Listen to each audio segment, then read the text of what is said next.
Welcome to the Play-by-Play with Patrick and Brandon. You're a home for updates and insights into the sports world. All right, welcome back to the Play-by-Play. As always, I'm Patrick. I'm here with Brandon. How you doing today, Brandon? Doing fantastic. A lot of crazy stuff going on in the sports Oh world, yeah. so I'm looking forward to getting into it. Yeah, crazy stuff going on. Champions being crowned, pay-per-views occurring, trades going down. It's going to be a great episode. But before we get into the nitty-gritty, there is something that Brandon and I need to address. So in episode 3, if you haven't watched it, first of all, you should. But at the end, um, by the request of a fan, Brandon and I did a basketball team draft of Marvel superheroes, and we left the winner up to fan vote on our Instagram. So if you want to be involved in stuff like that in the future, make sure you follow us on Instagram, the play-by-play underscore pod, no capitals, no spaces. Um, we'll hopefully have more cool stuff up on there soon. But for the results of this draft, we tied 7-7. And to the 7 people who voted for Team Brandon, do you watch basketball? Okay, that's ridiculous. I'm sorry, that's ridiculous that you'd even say that. I mean, if we look at the rosters that we drafted, my backcourt is just straight up cooking yours. Barbecue chicken, absolutely like frying you. It's not even close. Quicksilver is putting like a clean 40 and 5 on your head Your easily. team, Brandon, your team has no jump shot. It's a shooter's league. I don't care how fast this bum is. Mr. Fantastic's wrapping him up, and we're going down the other side and shooting from half court and not missing. I mean, I got a Yeah, dude who's sure. his power is luck. He's chucking it from full court backwards, and he's not missing.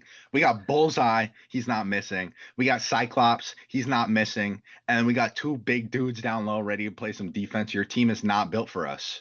You're scoring Captain twos. America, Does Cap have a jump shot? Does Cap have a jump shot? The answer is yes, no. he He's does. from Yes, he 1940s does. Brooklyn. He fought in World War Dude, II. He was not hooping. he has the super soldier serum. He's literally in peak human condition. That Okay, so can includes he dunk on raining somebody? jumpers. Sure, probably. Does he have a J? Absolutely not. Dude, Captain America put Cyclops in a box. Colo That's just not Colossus, happening. Colossus and Hulk are turning the Thing and Mr. Fantastic into string cheese down low. You Colossus got no cannot J guard that. either. You He was cannot born in guard. Russia. Dude, you're telling me Eastern European dudes can't hoop? Luka Doncic, Nikola Jokic, they're all from around that area. You Name one really gonna Russian tell? NBA player. Oh God, you might have me cooked there, Yeah, yeah, that's what I thought. That's what I thought. The Hulk dude. definitely doesn't have a J. He's putting that up and it's smashing the backboard. Yeah, the Hulk is basically Shaquille O'Neal on even more steroids. Okay, so what I'm hearing is you're scoring twos all game and we're scoring threes. Like, what's going You on guys are here? you're not getting shots up. We're gonna be playing so physical that Nah, nah, Bullseye nah, is not gonna be able to get his shots up. nah. I'm sorry, this your team's Absurd. getting washed. Absurd. Anyways, thank you all for voting, even if you voted for the wrong team by voting for Team Brandon. Or We Team hope to do Patrick. more stuff like that in the future. So if you have any fun questions, we'll answer just about anything as long as it's at least remotely related to sports. So whatever you want to know, let it fly, and hopefully we'll get to it in an episode. But moving on to some less important stuff. I'm kidding, of course. The NHL finals finally came to an end, the Stanley Cup finals, and the Stanley Cup was awarded to the Florida Panthers, who won the series in 6 games. So our prediction was correct. We both called the Panthers from the start of the series, and we were right about that one. The Conn Smythe went to Sam Bennett, who led the postseason with 15 goals. And then he also had 5 finals goals. So he was lighting it up all postseason for them, super consistent, getting it done. I think the only real competition he had for the Conn Smythe, and you can let me know if you disagree, Brandon, was Brad Marchand. While he wasn't scoring as prolifically throughout the rest of the playoffs, he also had 5 goals in the finals, including some really clutch ones. I know in their game 2 double overtime win, he scored the tying goal as well as the game winner. And I think that does need to be accounted for. Sam Bennett played great. I can't discount what he did. I don't know if I would have voted for him to win the trophy. Um, but I'm curious what you have to say about that, Brandon. I think ultimately it's the right decision. I mean, Bennett's been sort of their guy throughout the playoffs. Although we also did say earlier that Brad Marchand had the potential to be a huge sort of balance shifter in that series. And as a Boston fan, seeing Marchand come up huge for Florida with some crazy clutch goals and just, Brad Marchand things, just playing hard, being gritty, bringing energy whenever he goes on the ice. I love to see it. And even though it does hurt to see Florida win with Marchand, and I don't know if you caught this, but during their parade, Florida fans were chanting, "Thank you, Boston," Yeah, tough to see. which that that hit me where it hurts. Um, but still have to say I'm happy for Marchand for getting it done and showing that he can still play high level hockey in this league. Yeah, shout out to the Florida fans for that one, I guess. Very tough to see, tough to digest. And Marchand was really playing them up. I think that was even tougher to see, but it is what it is. Um, Definitely some great hockey played in this series. What I want to talk about though is like the almost total collapse of the Edmonton Oilers. Connor McDavid did almost nothing the entire series. And when you tout him as one of the greatest players, maybe the greatest player playing today, you got to expect more from him in a series like that. He was doing some great playmaking. He was setting up his teammates really well, but he wasn't really doing too much for himself. And I think when you're that much of a presence, you kind of need to make more opportunities for yourself because that helps you set up your team um, down the road. Yeah, it's definitely a rough look for Edmonton, going to the Stanley Cup Finals back to back years and losing to the same team. It puts them in sort of a weird spot. And if you're Connor McDavid, he's now one of a very select few players to win three regular season MVPs and have not won like, the finals of his respective sport, which is it's a weird spot for him because in the regular season he is such a transcendental player, but coming up short in the finals 2 years in a row, you're starting to see narratives float around about maybe he's not as clutch as people think he is. Maybe he's more of a regular season player, which I think might be a little unfair. Like you said, hockey is a lot more about having a good line than just having one guy on the ice. But, like you said, when he is touted as someone who is, the best living hockey player right now, and people are putting him in conversations with all time greats, I think you're right. If you're Edmonton, you kind of do have to expect a little bit more from him and definitely walk away from that series feeling a little disappointed, especially seeing how Game 6 was largely non-competitive. Thought it was either a 5-1 victory for Florida. And there were a few games like that for Florida in the series. I believe game three was also a pretty big blowout. They had the reins for almost the entire series. Edmonton shocked us in game one, and I believe they also won game four. Um, so, it's not like they didn't swing. They were definitely fighting, but Connor McDavid, 1 goal, 6 assists throughout the series, and 6 assists definitely impressive, including two in the first game during their comeback to tie the game and seal the game. So definitely impressive stuff in spurts, but it's just like you definitely expect more from him when he is touted as maybe the greatest player in the game today. And it's most certainly a production drop off, which is something not uncommon for the finals this year in multiple sports. But I'm curious if you have any more comments about the NHL finals before we keep it moving. Yeah, I would say obviously if you're a Florida Panthers fan, you are feeling really happy right now. Back-to-back champions. You just had Brad Marchand and a bunch of other guys say, "Oh, I'm not leaving. I'm coming back for next year." So I think if you're Florida, it's a very real chance that you're going to have a good shot at a three-peat, which would, of course, put them in some pretty rarefied air, not just in NHL history, but across all of sports. If you're an Edmonton fan, though, bit rougher. I think Draymond Green said recently one of the worst things that can happen to a team is you make the finals but don't win it. It seems like Edmonton has enough juice to make it there, but when you lose it back to back years, something's got to change. They're going to have to shake up something on their roster. And a lot of teams that get to the finals, they don't have a tendency to do that. They think, well, we have the talent and the right guys to get to the finals, so you just need to keep this core intact. I think if you're Edmonton, you might have some uncomfortable conversations about like, guys on their team that maybe they can ship off, trade. Changes do need to be made if Edmonton wants to, actually get it done on the big stage. Yeah, I agree. It'll definitely be interesting to see what they do. Because I mean, they pretty much ran it back from last year and they couldn't do it again. So I think at that point, to try for a third the same way would be borderline insanity. Um, I am curious, Brandon. We can look back in this on this in about a year's time. Way too early predictions. They're always fun. The 2026 Stanley Cup Finals. I'm curious who you think's gonna win. Geez, like you said, it's hard to predict a lot. I would say, um, if you're looking at just like probably pure betting favorites, Florida's probably going to be up there, if not the number one team.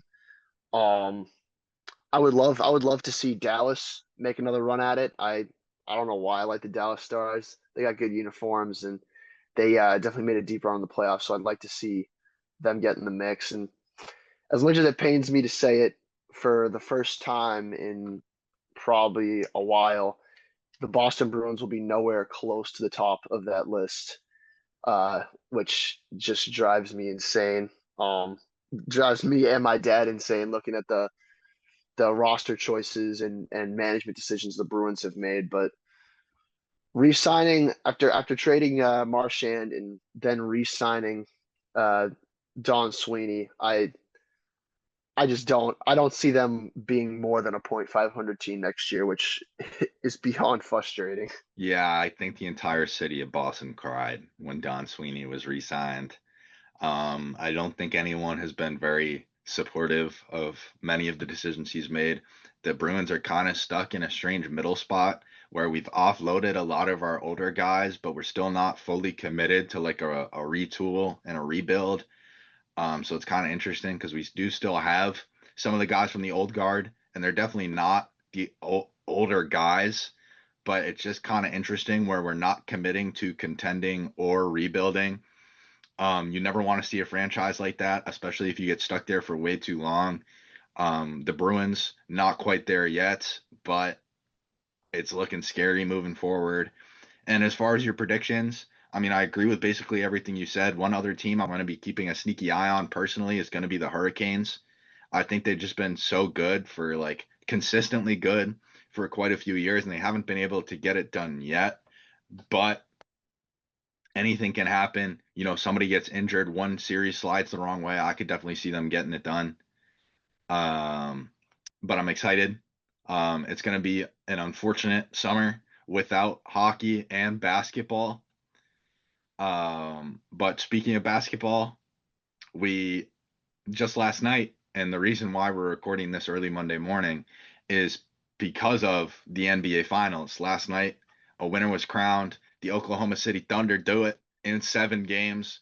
The series was a barn burner, much more than I expected. I'm curious what your thoughts on the actual viewership was, Brandon, and what you thought as a fan watching the games. So I would say, looking back at my original prediction, this series was a lot more competitive than I think most people thought it was going to be. And I would say, for the most part, watching the series was pretty entertaining. Obviously, heartbreak in Game 7 for the Pacers, seeing Tyrese Halliburton go down with that Achilles injury, which has, in the last 12 hours, has sparked some interesting conversations about injuries, overplaying, and sort of the especially looking at the Achilles injuries from this current generation of players. Um, Obviously, you hate to see someone go down with an injury like that. And if you're a Pacers fan, I think you are left wondering a little bit, like, how would that Game 7 have shook out if Halliburton stays on the court? He had 9 points and was 75% from three when he left the game. So obviously brutal for the Pacers, but have to congratulate the Thunder on a historical season, 68 wins, first seed, historically good defense, and then getting it done in 7. showing up when it counts. Congrats to the Thunder. Yeah, I think I want to touch on the Thunder first. First of all, congratulations to the entire team and especially Shea Gilgeous-Alexander, winning the Finals MVP. I believe he averaged 36 and 5 or something absurd. He was doing it efficiently too, especially in a series where they were being very careful about blowing the whistle for him, which has been a big part of his game throughout the season. So to see him be able to get it done, even without all the calls he may normally be getting, was very impressive. I know there are some players who have come under scrutiny in the past regarding free throws, and once that gets taken away, their production most assuredly goes down. We've seen it before. The most recent player in mind is Trey Young, who is still good. Don't get me wrong, he's still great. But once his foul baiting came under scrutiny, especially jumping backwards into people, his production went down, and we just didn't see that with Shea Gilgeous-Alexander. I think this finals run, I think this season in its totality has really cemented him as probably a top three, top five player in basketball right now. So congratulations to the whole team. J Dub started a little slow in the series, but he definitely picked it up. You saw flashes from Alex Caruso playing incredible. The rest of the team was pretty shaky throughout the series, but a lot of them had moments. So great series all around, much more tight and competitive than we expected, although we did predict the Thunder would win. So we're 2 for 2 on final series this year. Very exciting. I'm curious, Brandon, what do you think is next for the Indiana Pacers? Because you see a horrible injury for their star, and you see them just barely not be able to get it done. So where do you think they go next to try and keep this momentum? Well, Indiana, I think, is going to be, at least for the next season, in a very similar situation to their occasional rivals, the Boston Celtics. Both teams will be without their number one star and offensive engine for, if not the whole season, a significant chunk of it. And perhaps unlike Boston, I think the Pacers have a bit of a lower floor without Halliburton on there. With Boston, I feel like the Celtics can at least make the playoffs probably as like a 4 or 5 seed without Tatum on the court. Without Halliburton, I don't know what the Pacers are going to be able to do next season. And considering Halliburton got his injury literally in the last game of the season, if you're Indiana, you're sort of preparing for life without Halliburton for the upcoming season. So I think if you're Indy, you obviously try to keep this core together. You don't want to lose too many guys. You don't want to lose a guy like Siakam or Nemhard. And maybe you make a trade, look to get someone on there that can maybe power the offense to a certain extent while Halliburton's out. But I think for Indiana, it's most likely going to be sort of a gap year in between competing for a title just because you lost a guy. It's as important as Tyrese. Yeah, I have a hard time disagreeing with you. The one thing I will say is I believe they still have their best player.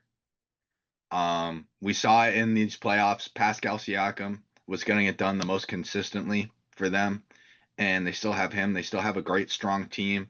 You're definitely going to need some other guys to take more consistent leaps. We saw flashes from Benedict Mathurin. We'll definitely need to see more from him. Absolutely.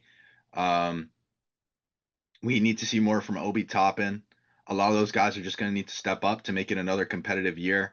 But the reason I wouldn't be so down as a Pacers fan, um, is I don't think missing Tyrese Halliburton is as dire as the picture you painted. And I want to say again, prayers up to Tyrese Halliburton. Nobody wants to see injuries. We're hoping for a very speedy recovery, but my mind just keeps jumping to. I was talking to a casual the other day, and they called Tyrese Halliburton a top five player in basketball.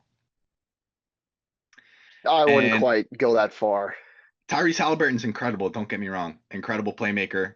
Definitely makes his team better. It is tough for them to not have him, but at the end of the day, he's a guy who went out there and is supposed to be a star of a team and made 0 field goals in a finals game. I think it's tough to judge him on that. Obviously, now that we know he was playing injured, had that calf strain and was probably dealing with that to a certain nagging extent for a while. We've seen other players try to play through that and get injured the same way. So I think it's a very real possibility that Tyrese was at that point trying to manage this calf injury, and playing injured's tough. You can't really especially when you're playing on a position like point guard in a sport like basketball, when all you're doing is planting and moving and quick accelerations. You have a calf strain that limits every aspect of your game. So it's I don't want to judge him for not hitting a shot that game the way I would someone who's healthy, but I I would agree that you want to see more from him, and it's I just really agree. tough. It's going to be interesting to see how he does step up after he comes back from the injury, because obviously an injury like that is life altering. So his play style might have to change to recorrect the longevity of his career. And while I do agree with you, you can't judge him fully on what happened in a game like that because he was playing injured. Um, he was inconsistent throughout the entire playoffs, and I think that's the story for him is he needs to be more consistent offensively. And there are most certainly stars like that in this game right now. Um, and to be able to separate himself, he needs, I'm not saying with how prolific of a playmaker he is, he doesn't need to be out there, putting up 30, dropping a 40 bomb like every other week, but he needs to be able to consistently get to his spots and score. I think putting up under 20 in these super important games, or even under 10 occasionally super inefficiently, and I'm not even just referring to the finals, but the entire playoffs as a whole. You can't be expecting that from a superstar that is trying to take you to the NBA finals. You need more. I am excited for him to come back. Um, get well soon, and good luck to the Indiana Pacers next season. Like you said, they're in a similar boat to us, so it'll be interesting to see what happens with them. And I guess we'll return right to the question, which is who do you think's going to win the NBA Finals next year? Early predictions. Early predictions, again, I think just like in the NHL, you are looking at the defending champs probably being the favorites to repeat. The Thunder still have are probably going to have most, if not all, the guys they have right now in terms of their core intact for next year. And they won 68 games. They won the finals. That team goes out on the court again next year. I'm looking at the Thunder to be a favorite. I think it's going to be a lot easier to predict who's coming out of the West, or at least who the top two teams are in the West, than it is the East. The East is going to be a lot more sort of wide open, so to speak. I would say in the West, you're looking at the Thunder being favorites. If Cooper Flag is even like 75% of who we all think he is, I think the Mavericks could be a at least a contender with Kyrie, AD, and Flag. And something that we'll get into later, I think the Rockets are going to look to make a deep run next year. They've got a experienced coach. They've got a good young team, and they just added a huge piece with the Kevin Durant trade. So I think the Rockets, if that team comes together, in a timely fashion, you're looking at another potential contender in the West. And as far as the East is concerned,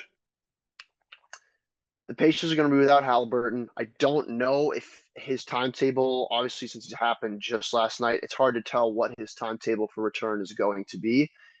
If Halliburton can make it back in time for the playoffs, could the Pacers go on another crazy run? It's possible. Wouldn't call it likely.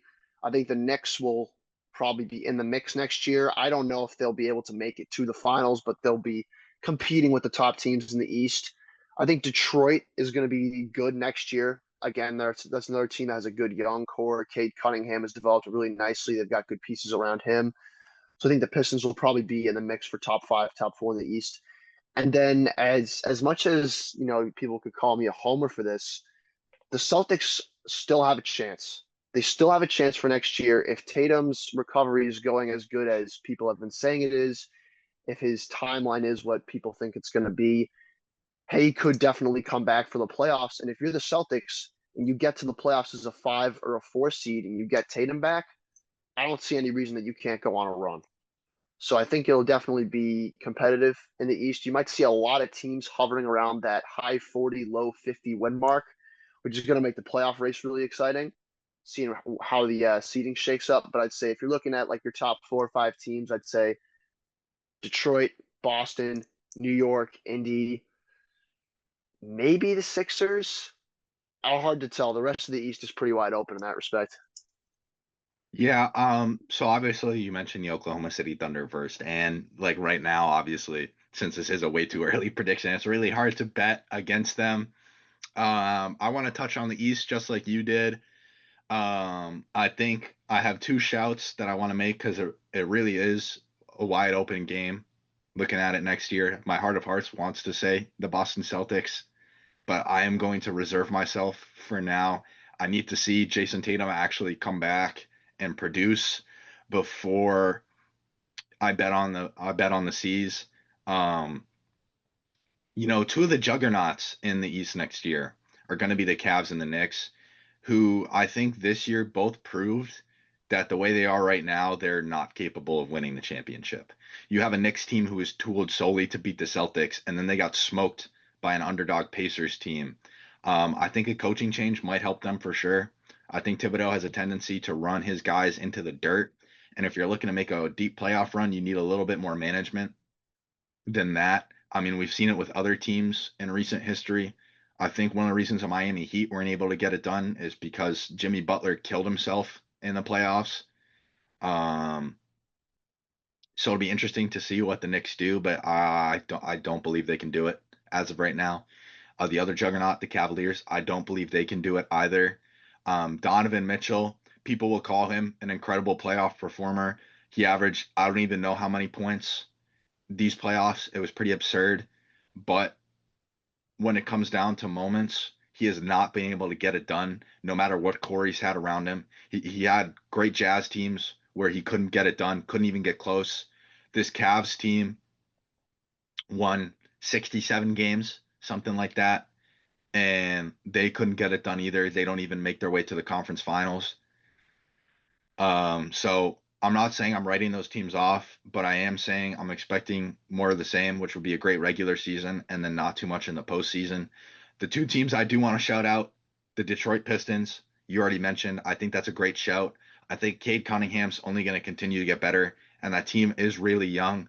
While they don't have the capital that the Oklahoma City Thunder do, I could definitely see an Oklahoma City Thunder type surge. Maybe not to the same degree, but definitely a huge swing for wins next year. And then the other team I want to mention, and it really does pain me to do this, but it's the Milwaukee Bucks. You didn't mention them at all, and I think that's been a story for them recently. And if I'm Giannis, I'm pissed. I'm livid because Giannis is, in my eyes, absolutely a top two, maybe a top one player in basketball when he's healthy, and nobody's been talking about him. He hasn't been getting any credit recently. I think he should have been more seriously in the discussion for MVP this year, considering what was going on with his team, the injuries that Damian Lillard has, and I think the Bucks definitely do need to make some changes this offseason if they want to compete like I think they could.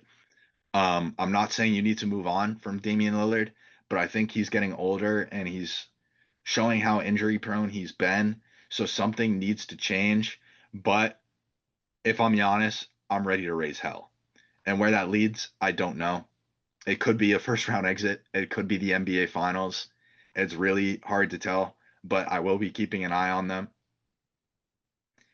Yeah, definitely something to monitor. And obviously, with a long off season ahead of us, we don't know what's going to happen with Giannis. We don't know if he's going to get shipped off somewhere, if the Bucks are going to look to try to keep him in contend. I've been hearing rumors of Giannis going to, I think, Miami. I I've heard a think lot of things about where he's going. Not sure, obviously, where it's going to happen, but if he's on the Bucks next year and they don't look to at least make a couple moves to push them closer to contending for a title, I think Giannis is probably going to look to move on from Milwaukee, which is a scary thing for Bucks fans. I'm gonna be honest. I think these shipped off talks, the Giannis trade talks, they're a load of crap. I think Shams is looking for another just great tweet. I think NBA Twitter, the internet has wanted Giannis to leave for so long. You see a small market team that realistically nobody cares about without Giannis outside of the city of Milwaukee. And nobody wants him there. You want to see him in a big market. But the reality is, Giannis himself has said he's staying. Multiple times he's come out to disregard these trade rumors. He wants to stay in the city of Milwaukee. He said he wants to bring another ring there. And when you have a very down to earth, humble guy like Giannis, I think he's going to remain true to his word. If the front office decides to move him, that's a completely different story. But truthfully, I think if you move Giannis right now as a front office, your organization is getting moved. So that's Yeah, all I want to definitely. say on that, I guess. But for the listeners out there, try not to pay too much attention to those Giannis trade rumors. I really don't see anything coming of it. But speaking of trades, we had something go down yesterday. Kevin Durant was traded to the Houston Rockets, and he was traded for Jalen Green, Dylan Brooks, the 10th overall pick, in 5 seconds. I'm curious, Brandon, what do you think of the trade? Who won? And what do you think Durant's going to be capable of with the Houston Rockets? So my gut reaction to this trade is that Houston won it. It's a very, very good trade if you're the Houston Rockets. When you have a team that's young and talented like that, you add a piece like Kevin Durant, they're instantly a title contender if they can even kind of gel. Now, I think something you have to sort of analyze and emphasize with a trade like this is it definitely puts sort of a timer on Houston's championship window because now they've gone from, oh, this team is young and has potential to this team needs to, win. Definitely going to be more pressure on Houston to perform and make a deep playoff run next year, but definitely a good trade for them if you're looking at it. I mean, Jalen Green and Dylan Brooks are good players, don't get me wrong. Giving up the 10th overall pick is, rough, but it's expected for a guy like KD. And the 5 second rounders, it's like, yeah, it's a lot of picks, but with second rounders in the NBA draft, they're very much gambles. You're not really sure what you're going to get out of them. So I think, is it a haul that they had to give up for KD? Yes, but do I think it's going to be worth it for them in the long run? Also, yes. So I think this is a very good trade for Houston. Very excited to see how they look next year and how far they go. Um, yeah. Yeah, I agree with almost everything you said. Um, I will say after the trade happened, I saw some Rockets got fleeced talks, and that really baffled me. I'm curious what people think this trade is. Um, I mean, just looking at the pieces that were given up by the Rockets, you have Jalen Green, who is still pretty young. He has an incredible highlight reel, but he's probably one of the most inefficient scorers in the league, if we're being completely honest. He still has potential, and he is pretty good as it stands, but he's nothing I'm really batting my eyes at when we're talking about Kevin Durant. And I know the Phoenix Suns, the trade hasn't finalized yet because the Phoenix Suns are looking for another partner to ship off Jalen Green already before the deal is 100% confirmed. So could it potentially fall apart? Maybe, who knows? Um, you look at Dylan Brooks, and Dylan Brooks is a lot of bark and not an awful lot of bite. He's a great defender, but really his marquee is being an instigator. That's what he is. And I think that's led to a lot of discussions about him. Um, he's made Shackton a fool more than once. So again, another player I'm not really batting my eyes at when you're talking about Kevin Durant. And yeah, the 10th overall pick is unfortunate, but I'm not even looking twice at 5 second round picks. How much do seconds really matter in the NBA? I mean, you look at guys like, Nikola Jokic, they get drafted super late and turn into incredible superstars, but the chances of that happening are not big at all. Like, I'm not worrying about second round picks when you can get someone like Kevin Durant. The one concern is an aging Kevin Durant gonna stay healthy? And does he really want to compete? Yeah, injury concerns definitely something to be aware of if you're a Rockets fan. But KD looked pretty solid last year. Obviously, the Suns didn't make it as far as anyone thought they would. I believe they missed the playoffs. Um, but I think adding KD to this team, I think if KD is, obviously it was pretty clear he was requesting a trade out of Phoenix, wanted to be moved somewhere else. I think KD still wants to compete for a title. I think he wants to sort of show that he can, because KD's definitely been a guy who's active on social media, definitely reads the sort of online discourse about himself and has been known to occasionally respond to people. The burners. I think he sees someone that talks about, oh, KD's never won without Steph. And I think he wants to go somewhere, go to a team like Houston and, possibly make a deep run late in his career and show that he's still got it. I mean, these guys are competitors for a reason. They want to win. And I think KD's definitely gonna play with a bit of a chip on his shoulder next year. And if he meshes with the pieces on this Rockets team, I don't see any reason why they can't contend for a title. Yeah, I agree. I definitely think they can make a case next year. Um, what I will say is don't be worried as a Rockets fan, but I look at the past and I am a little concerned with Kevin Durant. Since the Golden State Warriors, he's kind of had a tendency to show up on like nice, young, pretty competitive teams and blow them up. I mean, you look at the Brooklyn Nets, when he got there, they were pretty young, pretty competitive. They weren't doing anything super special, but they could have gotten there. And he shows up and he gets his boys on the team. He rolls up with Kyrie and James Harden, and you think they're going to go crazy. They're going to win a championship, and they don't really do much. Their best year, they lost in a game 7 to the Milwaukee Bucks. Um, and then that team blew up, and I'm not really blaming that whole thing on Kevin Durant. I mean, you have to look at what James Harden did on his way out and acknowledge that. And I mean, I think James Harden does younger competitive teams way worse than Kevin Durant does. But then you look at Kevin Durant going to the Suns, who again, pretty young, not really as young as the Brooklyn Nets, but most assuredly more competitive, having made the 2021 NBA Finals. And then they have their own superstar in Devin Booker. So definitely an exciting team. He shows up and they blow up. And again, I don't know if you can entirely blame it on him when you have somebody like Bradley Beal showing up just to steal money, but there is a common denominator in both those situations where James Harden and Bradley Beal came because of Kevin Durant. So I'm not sure if it's just, calamity that follows him or if it's decisions he's involved in personally, but something's not right on the teams he's going to.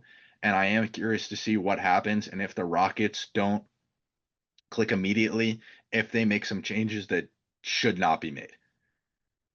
Yeah, it'll be interesting to see if Kevin Durant, if they sort of follow, like you said, the sort of trend of Kevin Durant bringing his boys in. It'll be interesting to see if over the offseason the Rockets look to make another move to add someone else to the roster, or if they say, no, we got Kevin Durant, we're gonna stick with that. It'll be interesting to see if any other big names get moved around to potentially to the Rockets. Obviously, like you said, Bradley Beal definitely somewhat to blame for the Phoenix Suns underperformance. Getting paid probably what 40 million a year to average 13 a game is definitely sort of a black hole for money. If you're Phoenix giving up that much to someone who's vastly underperforming, and the Nets definitely had their share of toxicity both in the locker room that eventually caused that team to, like you say, blow up.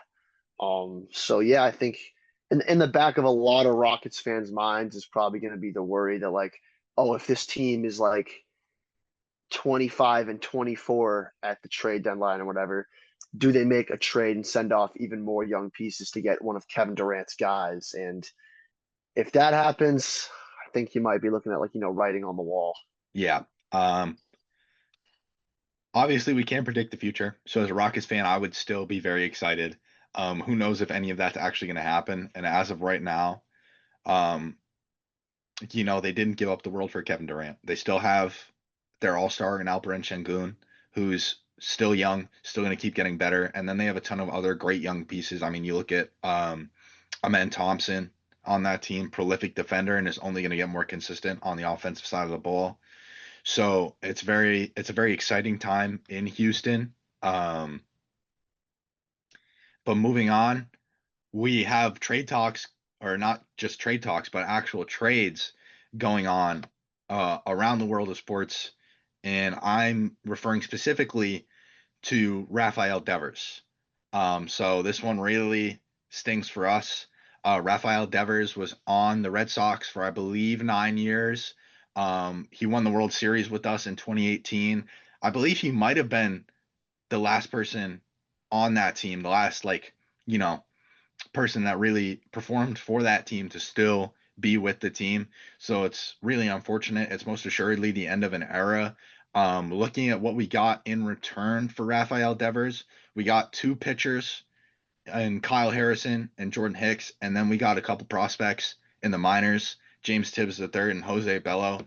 And it's not a bad haul. I mean, you look at the Red Sox pitching that's been horribly inconsistent all year. I mean, I might even call it their biggest problem. So to get two guys that can definitely be consistent and contribute, help us balance out our problems, it's exciting, but at the same time, it really just sucks to see. I mean, no matter how good a trade is or how much you benefit from it, seeing a guy like that go is unfortunate. It's always going to hurt. We saw it with Brad Marchand with the Bruins. We saw it with Marcus Smart with the Celtics. It's an unfortunate reality in the world of sports, and I'm sad to see him go. I don't know if you have anything to add, but it's a tough one. Yeah, this trade definitely not only did it blindside Devers himself, who was boarding a team plane when he got the news, blindsided pretty much the entire Red Sox fandom and I believe the rest of Major League Baseball. And when you break this trade down, there was just so much wrong, not just with the trade, but with stuff involving the trade. Devers' relationship with the organization has been crumbling for some time. Didn't want to play first base. The Red Sox brought someone in to play, I believe, third and wanted to move Devers around. Devers didn't want to move around. There's definitely some tension there. And then when you look at the haul they got, Kyle Harrison, Jordan Hicks, I think their average ERA is like 5. So it's from that perspective, I don't really think it's going to move the needle for them in terms of pitching. You get a couple prospects, but you just signed Devers to like a 10-year, $300 million deal. You made it clear that this guy was going to be a piece of your team moving forward. And then to ship him off for what is in my eyes definitely a somewhat lacking return is really frustrating. But on the other hand, Devers had, obviously had some issues with the management, was being, somewhat stubborn with where he wanted to play. There were also rumors coming out that he had David Ortiz calling him to like give him advice, and Devers just wouldn't pick up the phone, which in my eyes is crazy. You have one of the greatest clutch hitters, one of probably the best DH to ever play the game of baseball, trying to give you advice, and you're just saying no. That baffles me. So I think stepping back from it, was Devers' time on the Red Sox numbered? Maybe, probably more so than fans initially thought, since a lot of this stuff hasn't really come out until recently. But I think if you're the Red Sox, horrible look to trade away another huge piece of your team. Obviously, they did this with Mookie Betts a couple years ago, sent him off to a team in the National League for what was also a somewhat underwhelming return. Um, just brutal for the Red Sox. And to be fair to this Red Sox team, they have been going on a somewhat decent run of form. I believe they're like 8-3 in their last 11 games.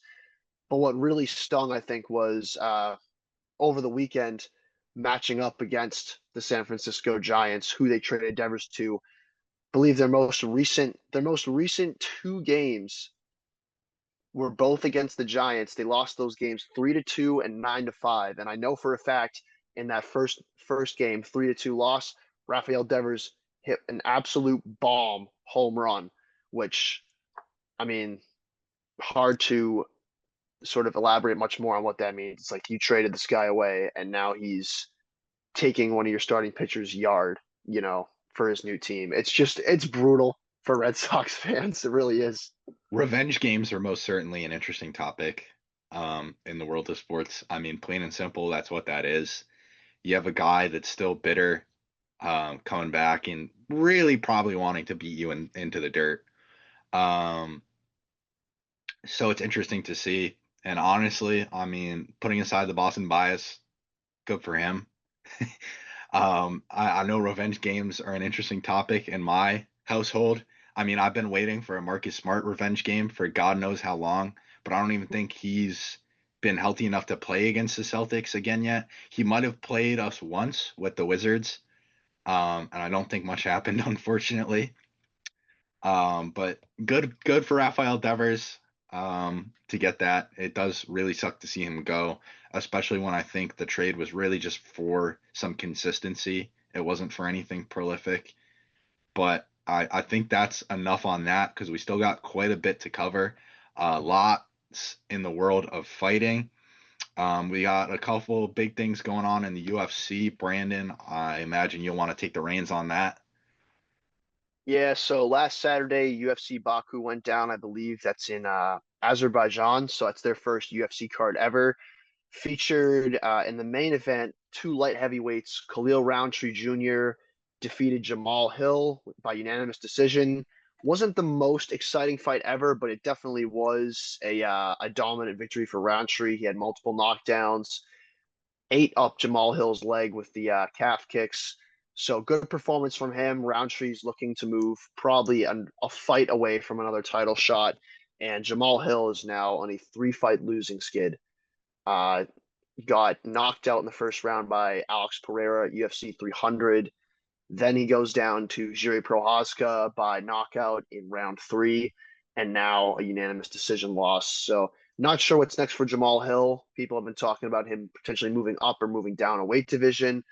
And if you're Khalil Roundtree, probably one fight away from getting a title shot against either Ankalaev or maybe Pereira if they fight. And coming up this weekend, UFC 317 going down at the T-Mobile Arena in Las Vegas features an absolutely huge fight with Islam Makhachev moving up to welterweight to challenge Jack Del Maddalena for that belt. The lightweight belt is now vacant, so the UFC have lined up former featherweight champion Ilia Topuria against number two ranked former lightweight champion Charles Oliveira. 5 rounds for the belt. Super excited about that. Also on that card is Kai Kara France versus Alexandre Pantoja for the flyweight belt. So really big card there. Super excited. Patrick, what do you have for predictions on that? Yeah, I mean, you look at the Topuria versus Oliveira fight, and those are two big names. I mean, they're both absolute killers. So I'm definitely excited to see what goes down there. Um, Oliveira has been very consistent for a very long time for the UFC. It's a name that I've heard for years, that you've most assuredly heard for years. So I really do have a hard time betting against him. I think he's just been consistent. He's been a demon, and he's definitely looking to get that belt back. So I think that is what I'm gonna go with. I'm curious if you are interested in saying otherwise. I'm very conflicted on this fight because in my heart, I would love to see Oliveira get the belt back. I love his fighting style. Seems by all accounts to be a great dude, and just with a guy like his backstory, can't be mad with him winning the belt. But Ilia Topuria has sort of made a career for himself of knocking out fan favorite fighters. I mean, his last two fights were absolutely devastating to watch. He knocked out Alexander Volkanovski to win the featherweight title in brutal fashion. And then most recently, UFC 308 becomes the first guy to ever knock out Max Holloway. Just shuts his lights out. I I was devastated watching that fight. I was up at school with a couple of my buddies just chilling in one of our apartments watching the fight, and I was like, "Oh, Max Holloway's gonna knock this dude out. He's gonna show levels to it." All Topuria needs is one punch. He has that sort of power where as soon as he hits your chin, he shuts your lights out. So I think if you're Oliveira, who definitely has a history of taking shots to give shots, he's gonna have to really look to avoid getting trading in the pocket with Topuria because I don't care how good your chin is. Max Holloway had the best chin in UFC history until Poirier shut his lights out. I think there's a very real chance that next Saturday, the collective UFC fandom is going to see another devastating knockout from Topuria, and that's going to be hard for people to watch. And do you think Dana White lines that up on purpose? Like, do you think he puts another legend in front of Topuria because he's trying to build like the legend of this guy? I have a hard time thinking that he didn't do that very purposefully. I mean, he's obviously an intelligent guy, especially in regards to the way he books fights and the way he handles those fighters. So I'm curious what you have to say about that and if this was definitely the match to make. Yeah, I don't think it was the UFC's probably best option. I think in an ideal world, they put together Topuria versus Makhachev for the lightweight belt, but Makhachev sort of made the decision that he wanted to move up and challenge for another weight belt, which if you're Islam in the UFC, you can't really knock that. The dude's, dominated the lightweight division and I think definitely deserves a chance to become a two division weight champion. But at the same time, Topuria versus Makhachev is the fight that I think people wanted to see initially, and I think there's definitely more bad blood between Topuria and Makhachev. Topuria has accused Islam Makhachev of running from him and ducking him, and obviously Topuria moving up wanted to challenge the guy who actually had the belt, but at the same time, I think there's a very real possibility that Topuria wins this fight and Makhachev wins his next fight as well. Makhachev has shown interest in going back down to lightweight to take that belt back. So I think there's still a chance that we could see the fight that sort of was initially penned, but a lot of things need to shake out correctly in order for that to happen. Yeah, it is interesting, and I will say it is unfortunate because we're talking about this great card, but when you talk about the UFC, there's really only one thing on my mind right now. Um, I believe it was yesterday. It might have been Saturday. Dana White comes out and announces that Jon Jones retired. Very unceremoniously. Jon Jones didn't announce it himself. Dana White announced it for him, saying that Jon Jones called him and said he's done. Jon Jones was pretty much put in the position where he either had to fight Tom Aspinall or call it quits. And it's kind of an interesting discussion to have where you see that he chose to retire over fighting this guy. Um, it's definitely a very selfish decision in my eyes because I mean, Jon Jones is who Jon Jones is because legends gave him a chance. He fought and knocked off so many incredible fighters. And now you see this superstar on the rise in Tom Aspinall, who's not even been disrespectful to Jon Jones. He's just been very clear in the fact that he wants to fight Jon Jones because he thinks he can beat him. And he wants that belt more than anything. And he has the belt now, granted. He was the interim champion. So they gave him the undisputed belt. But it's very tough to not see a star on the rise get that opportunity.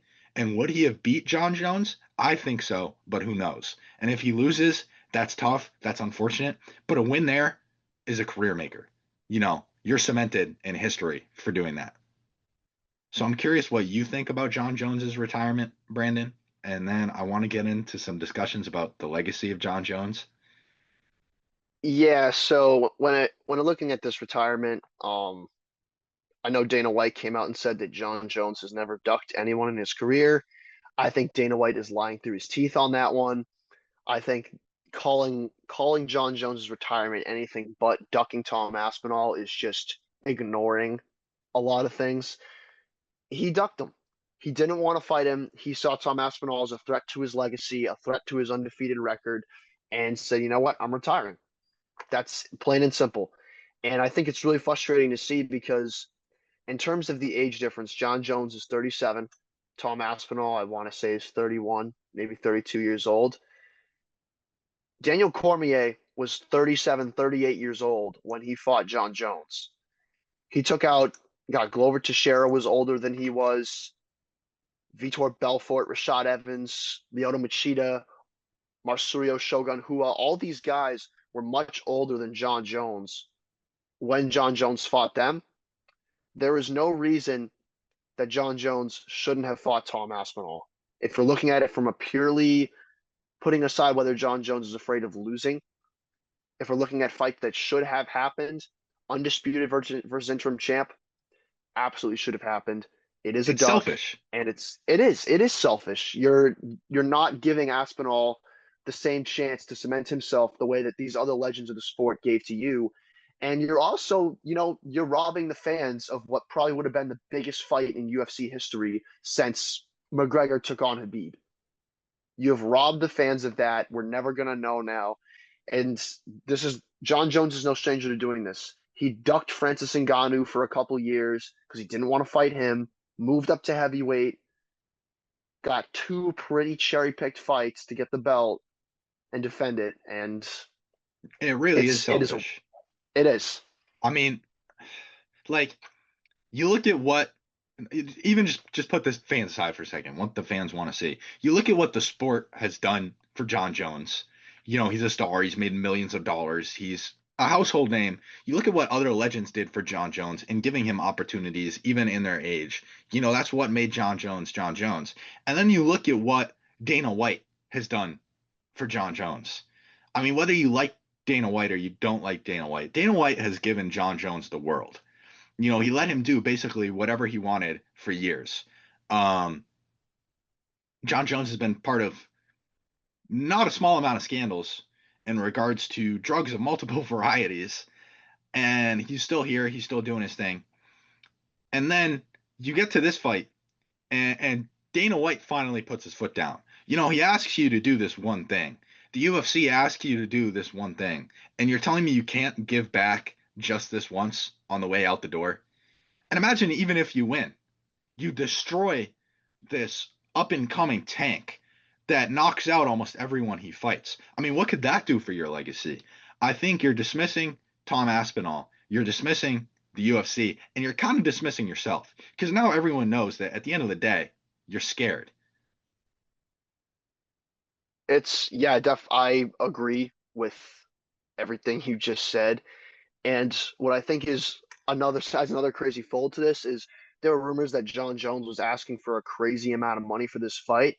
And it's also come out that the UFC was willing to pay him every penny of what he demanded. He was going to get in excess of 20, $30 million to fight this guy, and he still turned it down, which I think obviously hard to tell what's going on in Jon Jones's mind, but from an optics standpoint, it definitely makes him look like he was scared, which is a crazy thing to say about someone like Jon Jones, but not a good look for him. I think the sort of stunts he's pulled over the last couple of years with holding this division up have, I'm not sure to what extent, but definitely have tarnished his legacy a fair bit if the other scandals and steroid use and other allegations and trials didn't.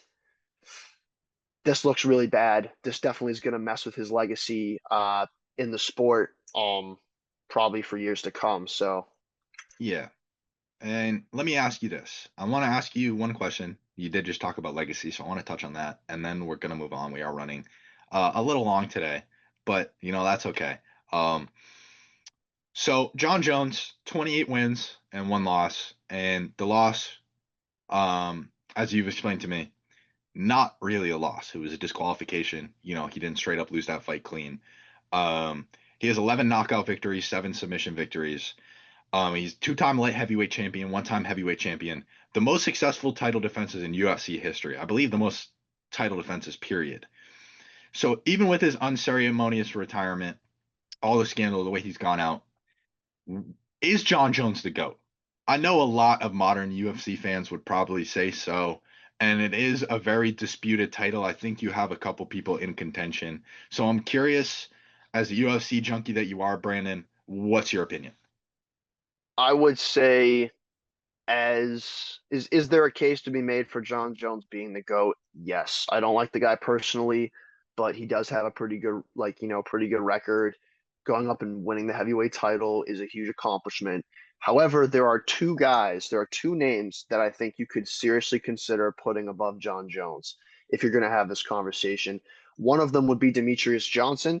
I would say the case for Demetrius Johnson is he also had a crazy amount of title wins, dominated flyweight for years, and left the promotion after a pretty disputed loss to Henry Cejudo. Most people maintain that it was either a very close fight or a robbery. Um, DJ, I believe his professional record is 31-4. He's an absolute legend of the sport. I think pound for pound, probably one of the most skilled, if not the most skilled, martial artists in the UFC. The other name, of course, is George St. Pierre. GSP. GSP, 13 title wins.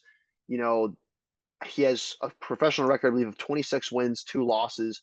His losses came to Matt Serra and Matt Hughes. However, he was granted a rematch against both of those guys, and both times he brutally beat them up and got both of those losses back. And GSP has sort of been the opposite of Jon Jones in the respect that he moved up. He also moved up and won a belt, a weight division up. He came back and beat Michael Bisping for the middleweight title. But outside of the octagon, he has never been popped for PEDs. He has a clean lifestyle, no drugs. You know, he is in many respects the polar opposite of Jon Jones and has been a much better ambassador for the sport, which I think in conversations like these definitely helps. So I think, is there a case to be made for Jon Jones being the GOAT? Yes. Would I put him as my number one? No. I would probably put GSP and maybe Demetrius Johnson above him. Yeah, I agree with you. If I had to pick a GOAT right here, right now, it'd also have to be GSP for almost every reason you named. One thing you're discounting though is that GSP also fought Captain America. And I find it interesting that you didn't mention that. How could I forget that he fought the literal man out of time in Captain America: The Winter Soldier? I have not seen too many other UFC guys take on a super soldier. And I know if you rewatch that fight, GSP or I believe Batroc in that movie puts up a pretty good fight. So He was definitely throwing cool to hands. He see. was throwing hands, plain and simple. Captain America respected him so much that he put down the shield and fought him hand to hand. So definitely Yep. something that helps GSP's case a little there. Yeah, definitely interesting discussions. I'm excited to see what's next for Tom Aspinall, finally. I feel like he lost a pretty integral portion of his career waiting for Jon Jones, which is really unfortunate. It sucks to see. Moving on, this upcoming Saturday, we have WWE's Night of Champions. And while the match card isn't even close to finalized yet, which is very interesting considering it's occurring in less than a week. We do have some matches confirmed and some um, borderline confirmed. So the marquee of Night of Champions is going to be the King and Queen of the Ring tournaments, which for people that don't know, it's two tournaments on the men's side and the women's side, in which a ton of wrestlers compete and they whittle down to eventually a one-on-one finals that will occur at the pay-per-view, and then the winners of said tournaments receive a world title shot on their brand. So either Monday Night Raw or Friday Night SmackDown, they will receive a world title shot there at SummerSlam, which is probably WWE's second biggest pay-per-view of the year behind WrestleMania. I mean, it's the only other two-night pay-per-view which they just moved to this year. So there's a lot of implications moving into this Saturday, even for a smaller pay-per-view. And then we got some other pretty important matches going on. Neither the King of the Ring nor the Queen of the Ring finals have been confirmed yet. I believe um, the three fighters left in contention for both. For the men's side, it's going to be Randy Orton, Jey Uso, and Cody Rhodes still in the mix. Three legends of the sport. Right now, Jey Uso definitely a little more up and coming than the other two who have certified themselves as two of the top stars of all time. And then on the other side, we have, I believe it's going to be Asuka, a returning Asuka, also a legend of the game, versus either Jade Cargill or Roxanne Perez, who are both, very strong up and coming stars. I think we'll touch on that more after it happens, just because those matches aren't confirmed yet. We do have two confirmed matches Brandon, your favorite, is getting a title shot. For the WWE United States Championship, we have Jacob Fatu defending the belt versus Solo Sikoa in a blood feud. You know that kicked off very recently. So I'll ask you very quickly, Brandon, who do you think is going to win? Jacob Fatu is going to roll him over like a Mack truck rolls over a mosquito. It is not going to be close. Fatu is an absolute beast, and I can't stand Solo Sikoa. My beef with Solo Sikoa goes way, way back. I do not like the guy. I think Jacob Fatu is going to turn him into a pulp on the canvas floor. And I mean, come on. Come on. Jacob Fatu's a beast. That dude's built like a brick. Absolute animal. Yeah, I'm rocking with Fatu on this one. Yeah, in a clean fight. I can't disagree with you, and I don't think I will disagree with you. I think Jacob Fatu is going to win this one pretty handily. I mean, he's been a monster ever since he came to the company. I believe it was about a year ago. But the one thing that you have to consider is I can almost guarantee Solo Sikoa is not going to show up alone. Shenanigans will occur. Will that be enough for Solo to take the victory here? Personally, I don't think so, but we'll see what happens. Keeping it pushing, we have the WWE championship on the line.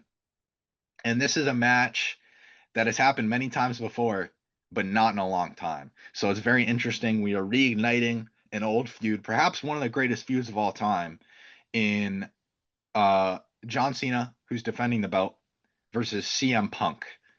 So definitely an old feud. I know a lot of fans that have been watching for a long time are definitely excited for that one. So I'm curious, Brandon, who do you think's gonna win that? I think obviously I was wrong about Cena and Logan Paul taking down Cody Rhodes and Jey Uso at the last WWE event, but I'm gonna still rock with Cena on this one. If the WWE Championship is on the line, I have a really hard time seeing Cena lose that to CM Punk. I think with the current run of form that he's been on, could we see CM Punk get close and then see a little bit of foul play from John Cena? I think that's definitely a possibility, but I have a really hard time seeing Cena lose that belt. Yeah, I absolutely agree with you. I think even without some of what's surrounding this match, John Cena would still be the favorite. But one thing to consider is this match is taking place in Saudi Arabia. Take that as you will. Um, CM Punk has made very choice comments about Saudi Arabia and the Saudi Arabian government in the past. He's been very vocal about that. Even surprised he's participating in this event in the first place.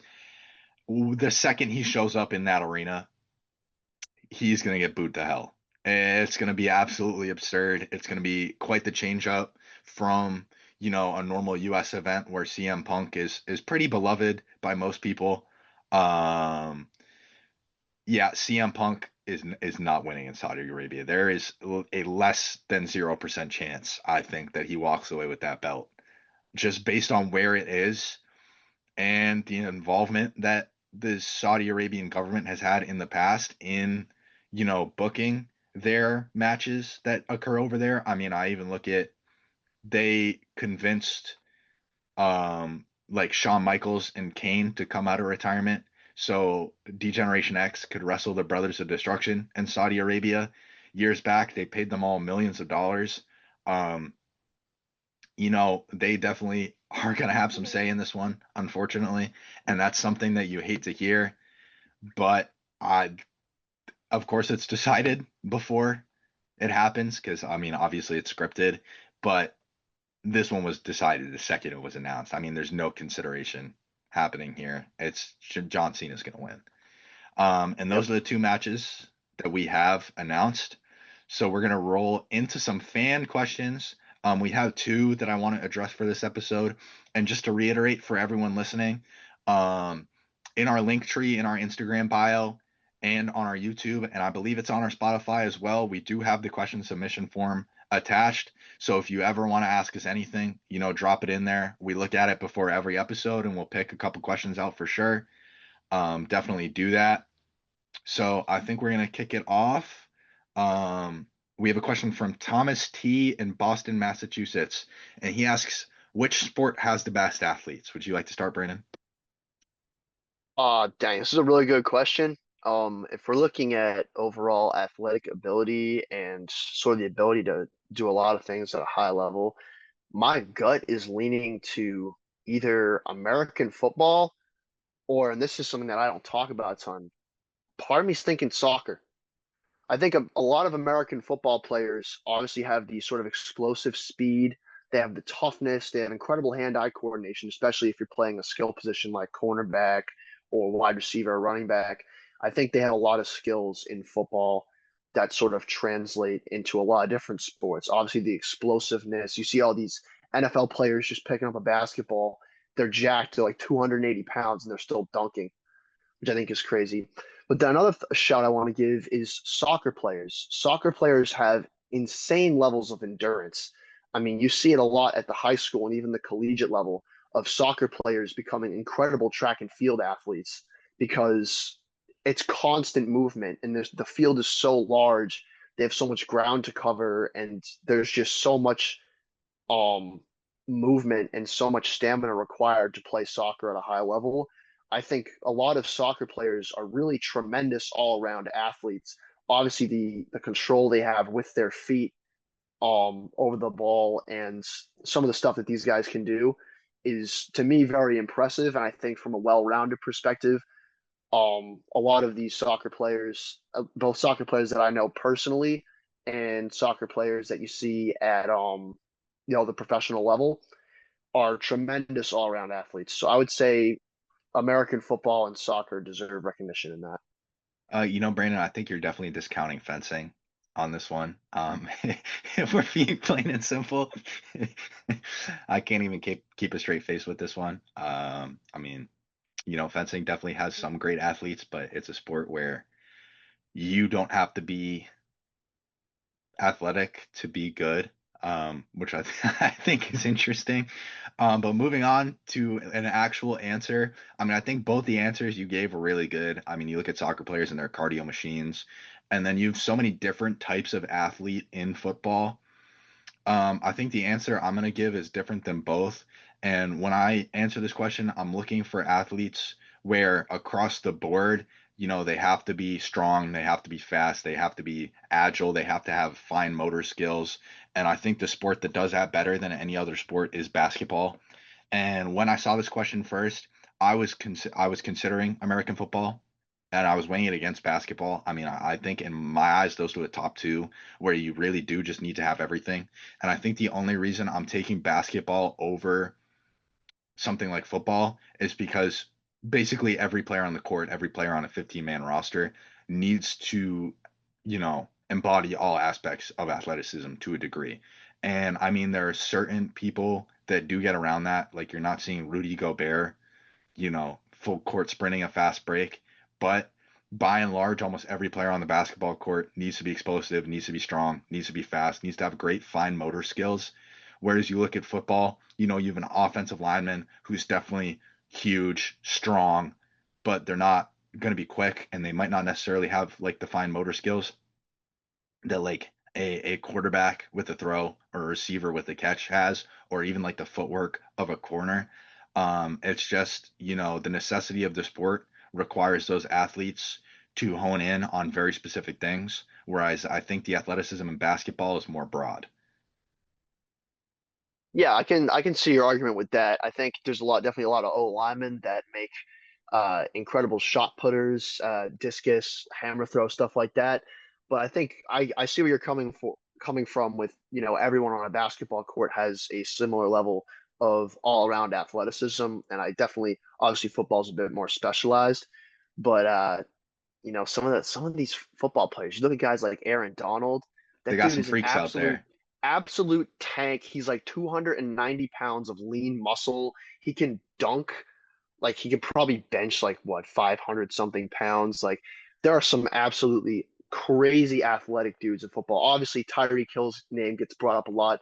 He recently just participated in a track meet. He ran the 100-meter dash in 10.15 seconds. That's So I absurd. think football has some crazy breakaway speed and some crazy strength in there. That's hard for me to look over. Yeah. We've got one more fan question this episode.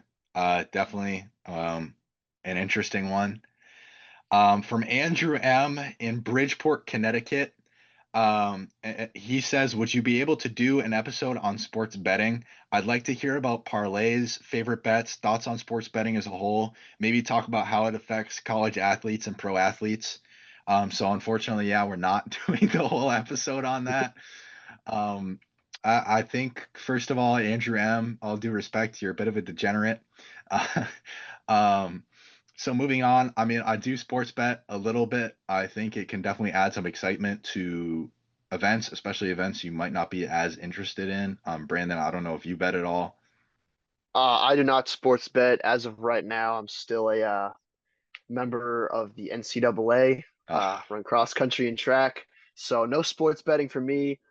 Um, at least not until I graduate. And honestly, like if you sports bet, like I don't have a problem with it as long as like you have it under control. It's not a problem. It can definitely be something fun to do with your friends. Make you watch the game a little closer. Um, but I have to say, seeing like a billion DraftKings ads on like every single basketball and football game can get really annoying really fast. I'm like, dog, I just want to watch the Patriots. I don't need to know like, oh, Jay Ajayi over 38 rushing yards is gonna hit. It's like, Ah! wow, okay, I don't really care. But Um, yeah. overall, I think sports betting, it's not going anywhere. It's definitely sort of an expanding business, so to speak. You see it a lot everywhere. It's made its way into a lot of different sports. Obviously, I don't do it, but Andrew M, if you want to throw together a 30 leg parlay on, European badminton, that's completely fine. That's do your thing. Yeah. So I'll take this question piece by piece, I suppose, and then we'll call it quits for the day. Um, so parlays, personally, I don't make crazy parlays too often. I think the art of the 30 leg parlay can be really dangerous, especially when you're putting a lot of money on them. Because, I mean, the bigger they are, they almost become a guaranteed loss. I mean, you can put down, 12 legs that you think, oh, all 12 of them guaranteed to hit. And then something stupid's going to happen and you're going to miss one of them and lose all your money. And that's where it gets tough. So when I sports bet, I'll usually bet on like a single game that I'm about to watch, just have a horse in the game. Usually when I bet, I don't bet on my own teams because then it adds a sense of negativity, like if they don't hit or if the bet doesn't hit during the game. But like if I'm sitting down watching like, I don't know, the Sacramento Kings playing the Atlanta Hawks, like I'll throw a bet on that just to have a horse in the race. I usually do single legs or very small parlays. I think when you try and make them too big, you're really only just throwing your money away. And everyone that bets wants to make money. I think there's some fun in throwing together a stupid bet and losing, but you really got to be careful with that. Um, let's see what else have you got. Favorite bets. My go-to is basketball. Basketball can be hard to bet on sometimes, but it's definitely what I know best. So that's what I choose. I think probably the easiest sport to bet on, and maybe the most fun sport to bet on all around is football. I mean, I think the statistics in football are just built for betting. So throwing something down during the NFL season is definitely going to be interesting. Um, what else do we got? Thoughts on sports betting as a whole? I mean, yeah, it can be fun. You really got to be careful. Um, and we got to say that for legal reasons, of course, behind closed doors. Put the college tuition down on a 50 leg parlay. We got no problems with that. um, and then talk about how it affects college athletes and pro athletes. I mean, clearly it can affect pro athletes very negatively. I mean, you look at somebody like Jonte Porter, um, betting, and then being blacklisted from the NBA, or Calvin Ridley losing a year of his career for betting on the NFL. I mean, I really don't think it helps them in any aspect of the game. You do see some funny interactions where you'll see somebody in the crowd. tell a player they only need what, like 2 more points on the basketball field or like a couple more rush yards, and then you'll see the player go and do it, and then just like point at the fan. Like that's a very fun, wholesome moment. And you'll see some funny interactions on Twitter. I think one that sticks out to me is a couple years ago, someone like bet the house on the Trailblazers making the playoffs, and they were like a game or two out, and then after they made it, Damian Lillard retweeted the fan. So there definitely can be funny interactions like that, but by and large, I think it's very negative for professional athletes because you have to be really careful with what you do and how you do it. And I mean, obviously, you can't be betting on your own sport at all. And then for college athletes, I mean, for NCAA athletes, you can't bet anyways. I imagine there are definitely athletes out there that do, but it's not something you should be doing. So if you are an NCAA athlete, be very careful with how you do it. I think that's all I have to say about that.